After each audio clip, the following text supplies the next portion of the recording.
Tonight, Shannon Gore's mother is speaking out about the secret lies, abuse, and the death her daughter is accused of. Brian and Shannon Gore are in jail accused of killing one child and starving another to near death in Gloucester. Shannon's mother spoke exclusively with Andy Fox. She wanted to hide her identity and the identity of the grandchild she knew about.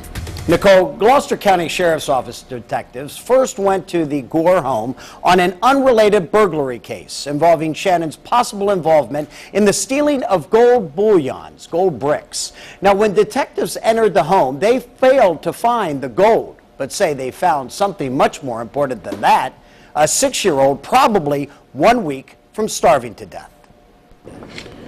It just feels like our hearts have been ripped out, stomped on, and put back in, and somebody said, go on with your life. Life does not go on for Shannon Gore's mother, Karen, who, with her husband, have become prisoners in their own home. It's just a constant flow of tears with all we've lost and all that we didn't know about and have lost. They say they did not know their daughter Shannon had 2 pregnancies, 2 births, 1 death, and said nothing about it. Horrible. Nothing will ever be the same again.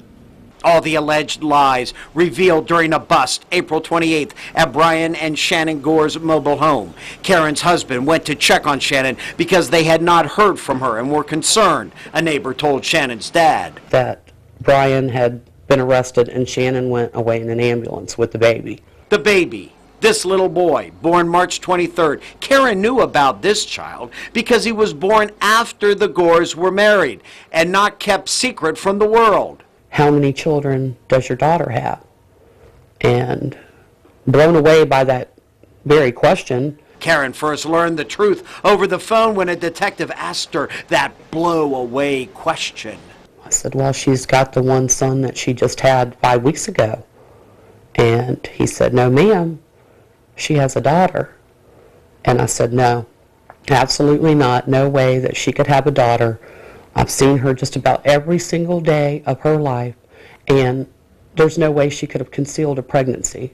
Karen saw Shannon nearly every day and never knew anything about her 6-year-old granddaughter, the child that police say they found nude, laying in feces, suffering from bed sores, severe starvation. In this video, you can see where the 6-year-old was kept. So much human waste, it stained the floor under the rug. The court papers read that the child was in a makeshift cage with several boxes on top that prevented the child from getting out of the cage. Does that sound like your daughter? No. That she would do something like that? How can you explain what she's accused of doing? I can't. Anytime I think about it, I can't.